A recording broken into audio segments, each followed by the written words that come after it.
There is a big debate all over the world about how curricula should change in the UK between a knowledge-rich curriculum and a skills curriculum. The reality is that all of these things have their place in a curriculum, but we need, in my view, to be teaching and assessing the things that we know are going to be durable, which is going to help young people really be able to flourish in an age of AI.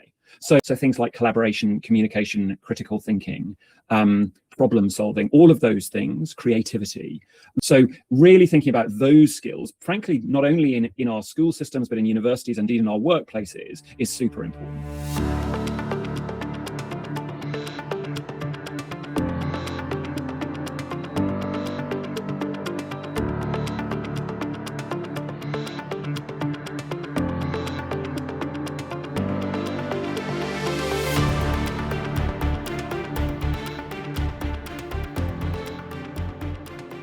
Hey everyone, thank you so much for joining me. My name is Vinay. I lead investor partnerships with VC funds at Tracxn for the Europe and Middle East and Africa markets. In today's podcast, I am pleased to host Nick Kind. Nick has spent more than 3 decades of operating at the intersection of education, investing, strategy, and innovation. He currently serves as a senior advisor to Creas Impacto, one of Europe's leading impact investment firms, where he advises on education and future of work investments. He's also a managing director at Tyton Partners, advising investors, family offices, philanthropies, governments, and companies on capital deployment across the education ecosystem. Over the course of his career, Nick has advised more than 100 million of mission-driven education investments, helped launch investment funds, worked with LPs, foundations, and impact investors globally, founded an EdTech startup during the dot-com era, and helped build one of Europe's early corporate venture initiatives. Nick, it's great to have you with us on the Sourcing Stack. It's lovely to be here. Great. Now, I would like to first start off this discussion with a quick question on why education remains one of the most difficult sectors to invest in. Education impacts every person on the planet, yet venture investors have historically had mixed experiences in the sector. Why do you think education remains one of the most misunderstood investment categories? Yes, I mean, look, I don't think it's, I would say this, wouldn't I? But I don't think it's difficult, but I totally agree it's misunderstood. And look, I think there are a few reasons for that. And as we've discussed, I'm going to keep my responses brief, but I'm really happy to kind of interact with people on LinkedIn or whatever to explore some of these things in more detail. I think the first thing is that I often get the question like, well, how do you invest in education? It's really difficult for people to understand what you can invest in, because in most of our societies around the world, schools in particular and universities are often funded publicly for all the right reasons. And people understanding, so, well, you can't buy a school, you can't invest in a school, what can you invest in? So understanding that there is an entire commercial ecosystem around preschools, schools, universities, upskilling, corporate learning, all the sort of pre-K to grey, as we sometimes call it, of education is one thing. I think that's one reason. I would say the second reason is people perceive it as much easier to measure outcomes, particularly impact outcomes, in other areas of investing, notably climate or health. You know, you can measure parts per million of carbon dioxide in the atmosphere. You can measure whether or not somebody has been vaccinated. You can measure the cleanliness of water in really empirically and scientific ways. But measuring the quality of an education, and when you measure it, is in some sense is a value judgment, and in some sense is actually very, very doable. And that very doable bit is what I spend a lot of my life talking to people and advising them about. Excellent. It's a great perspective. Now, moving on, the evolution of education investing, right? You've been involved in education investing and innovation for more than 3 decades. Thanks for that. How has investor thinking around education changed since the early days of EdTech? I mean, I sometimes say I was in EdTech before EdTech was EdTech. And in some ways it has, and in some ways it hasn't. Look, I mean, the reason I don't actually particularly like the word EdTech is because it implies that digital technology works in a special and different way in education to anything else. You know, I would argue that a pencil and paper are an EdTech. The blackboard is an EdTech. They are technologies that we use in education. And I think it's interesting that there's been a sort of sine wave of people engaging with what digital and how digital interacts with education. You know, when I was doing it back in 1999, it was like, oh my goodness, that's interesting. I hadn't thought of that. In COVID, everybody got a sense of digital, of what actually I would call emergency remote teaching rather than online learning. It was not the best use of technology in probably the vast majority of cases around the world. And now we're seeing what I would describe as a bit of a techlash against digital in schools. So to be honest, has it sort of come and gone rather than followed a really linear trend, Vinay? Got it. I mean, yeah, so during the COVID time, I think everybody realized it. Even the countries that are still developing or underdeveloped had to actually have that remote teaching or online classes for a while. Was that true? Yes, they did. I mean, all over the world, people did. Where, of course, the bandwidth and the technology was available. I mean, there were plenty of parts of the world where that simply wasn't possible, and you know, there was a lot of learning loss amongst those children in particular. But as I say, I mean, in a strange sort of way, the experience of COVID for people has, I would argue, set back what we can do with technology and learning, because for many people, it was a pretty poor experience. And there are amazing digital experiences in learning that you can create, but they require very careful planning and very careful thinking through, rather than everybody having to work out what they need to do in a week. And that's really what happened during COVID. Excellent. Now, impact investing versus traditional venture capital. At Creas, impact is embedded into the investment process rather than treated as an afterthought.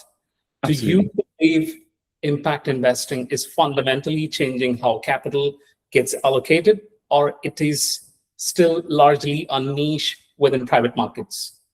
Both is the answer to that question. I mean, look, it's still undoubtedly a niche, and you know, over the last few years, it's become, certainly in the US, more politically difficult, impact investing. There's no doubt of that.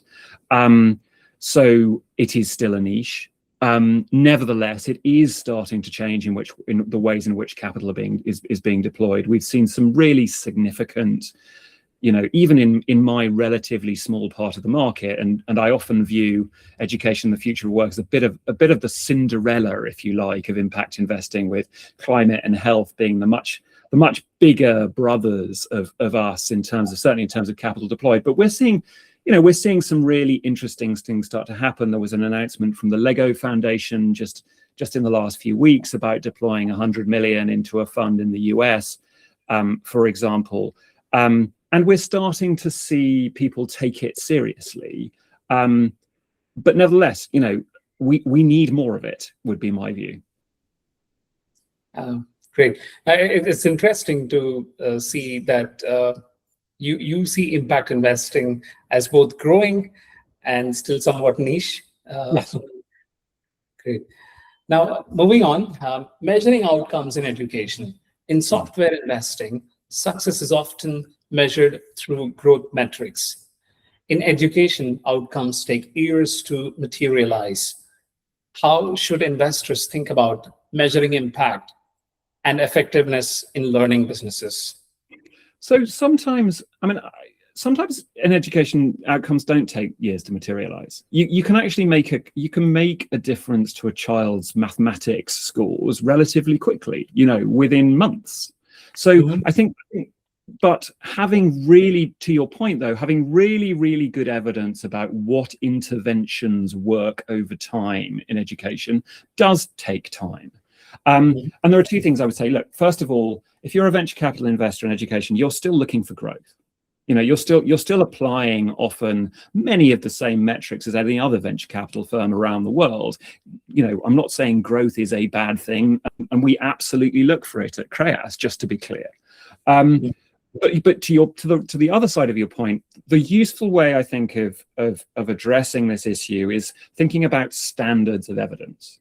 So what sort of evidence do we want over what period of time for what type of company? So the standard of evidence you expect from an early stage seed startup is very different to one that you might expect of a fully formed $100 million corporation. And I think you can if you apply that kind of framework, there's a very well-known one that Nesta here in the UK developed, then you can really start to think that through. And that's the lens through which both we look at it at Creas, and both, when I have conversations with LPs who are interested in this space, the sophisticated LPs apply that idea of standards of evidence. And indeed, it became baked into some of the things that happened in the US education community in terms of how the federal government in the previous administration funded some education. So this idea of standards of evidence, I think, is a very useful one. That's a really important distinction. The impact itself can often be measured relatively quickly, whether that's improvements in literacy, numeracy, employability, or learning outcomes.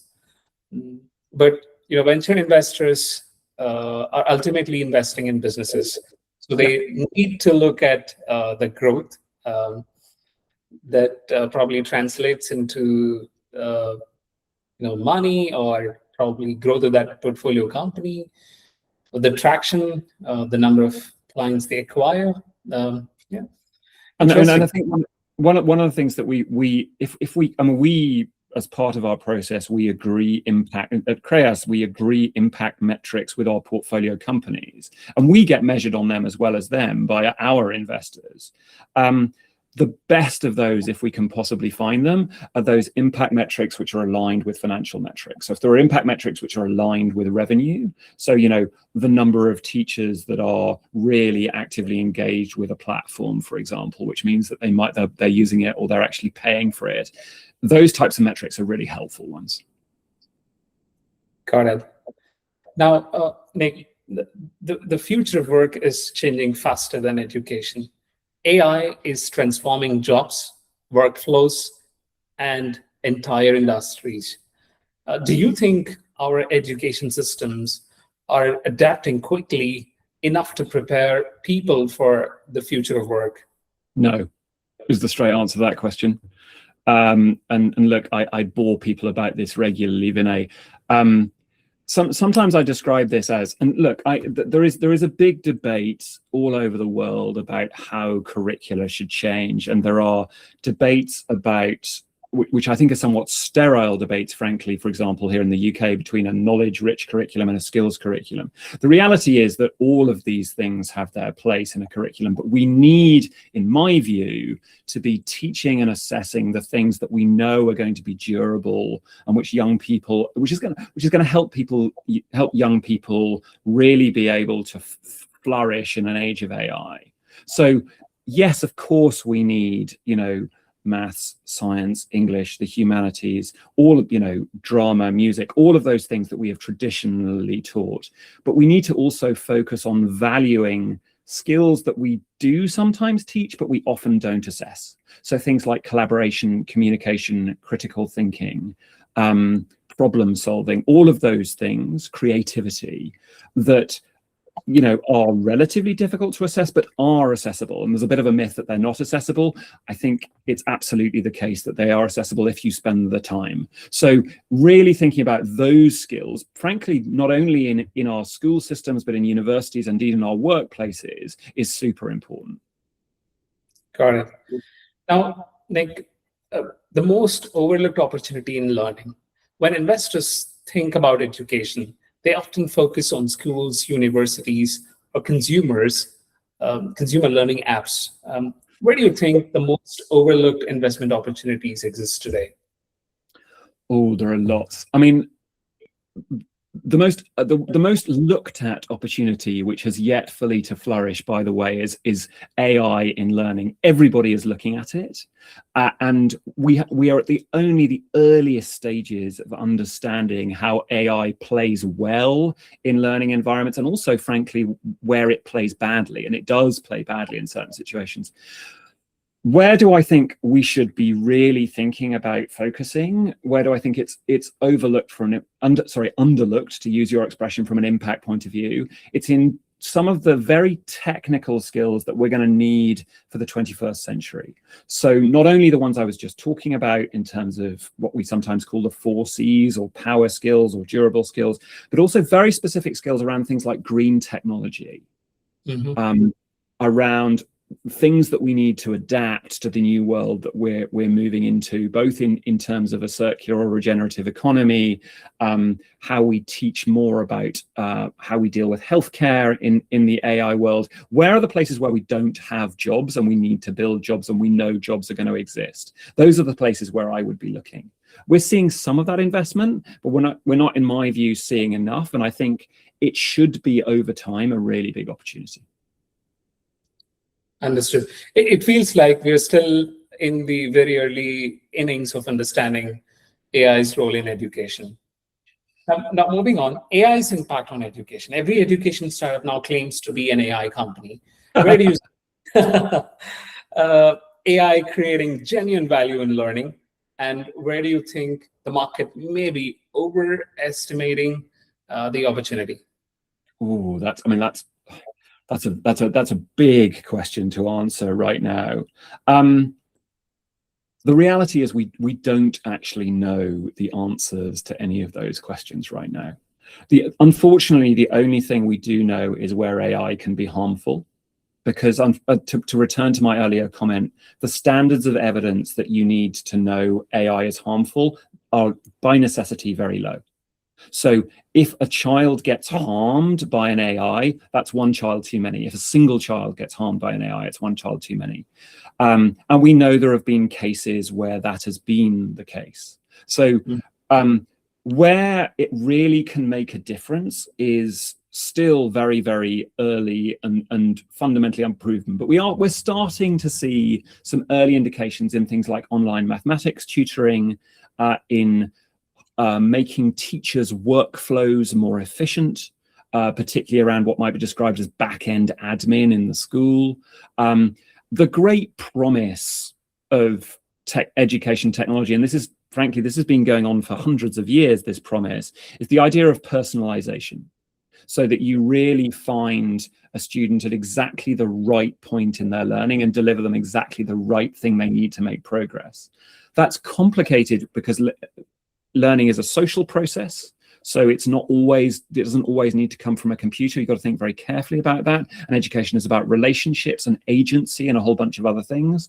But there is early promise in that space as well. So there's a sort of back-end admin promise, and there's a forward-facing learning, personalized learning promise. But honestly, we're so early on in really understanding how generative AIs can make a difference in learning. There is some evidence about personalized learning from the last, couple of decades, but it's still pretty early.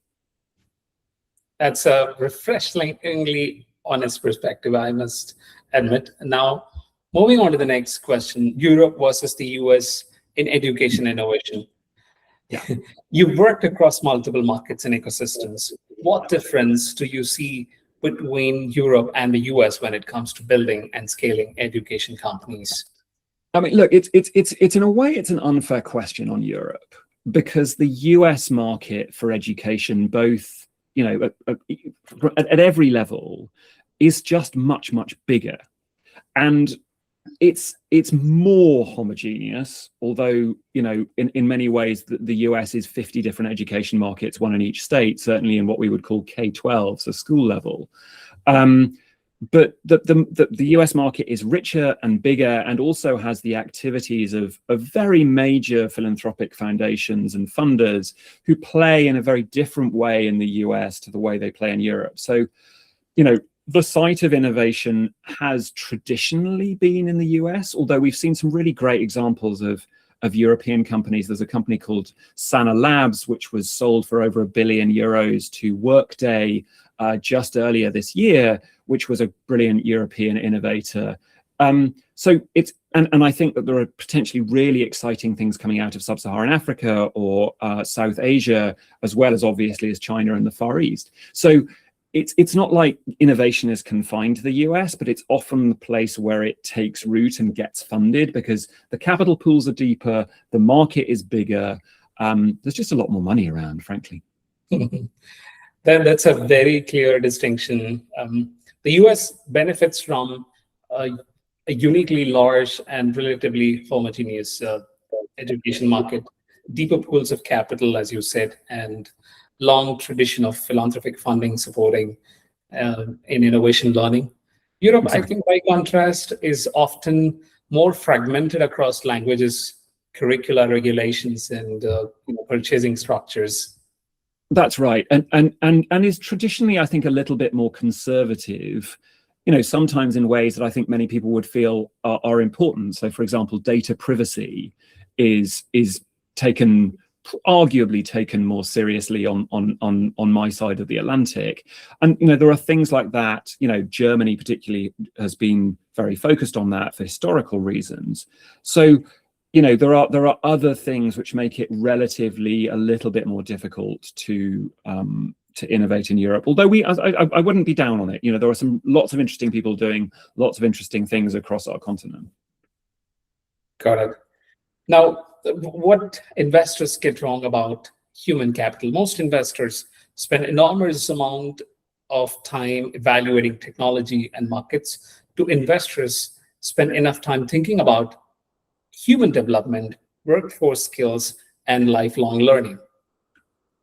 Do you mean for themselves or just in general as an investment play? In general. Sorry? In general. I mean, look, I spend a lot of time with quite niche investors, and there are plenty of those investors who think very seriously and very carefully about that. And some people have had real success. I mean, there've been a number of, for example, private equity exits here in the UK in and around workforce development and apprenticeships in the last few months. So look, there are investors who take this seriously and who understand it. Do really big investors think of this as the next big opportunity?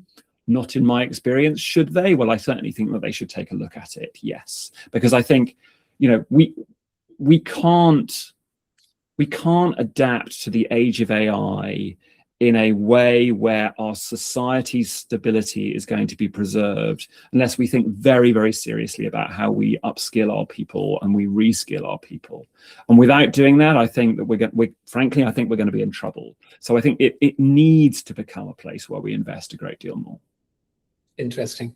Now, many of the most important challenges in education require collaboration between governments, foundations, impact investors, and venture capital. How do you think the capital stack of education innovation evolves over the next decade?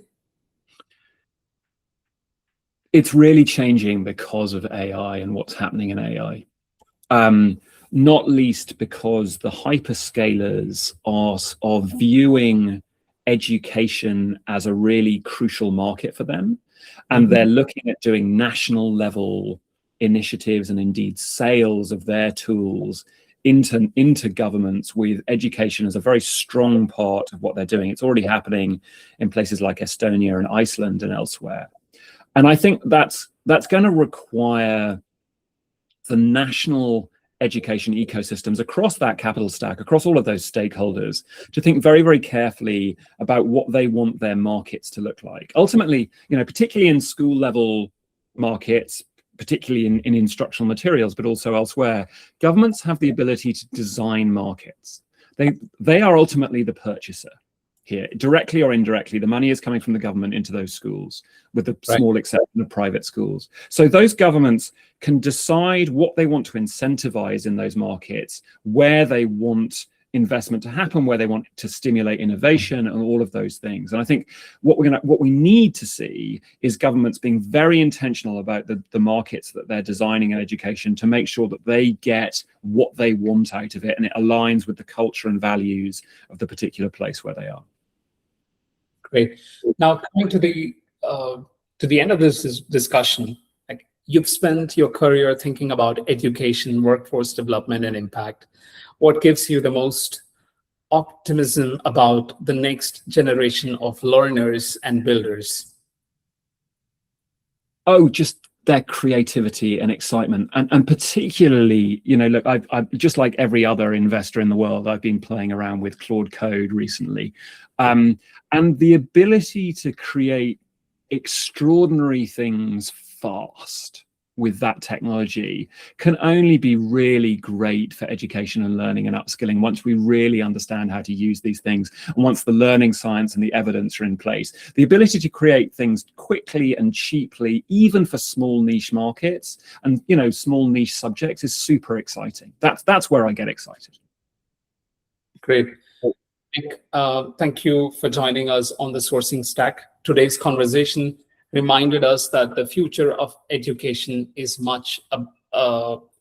about much more than technology alone. We explored how learning outcomes should be measured, the opportunities and uncertainties surrounding AI in education, the structural differences between Europe and the US, and the evolving role of investors in supporting both financial returns and meaningful societal impact. One insight that particularly stood out is that while innovation can transform how we learn, the real challenge is ensuring that people develop the skills that matter most in increasingly complex and rapidly changing world. Skills like creativity, collaboration, communication, and problem solving.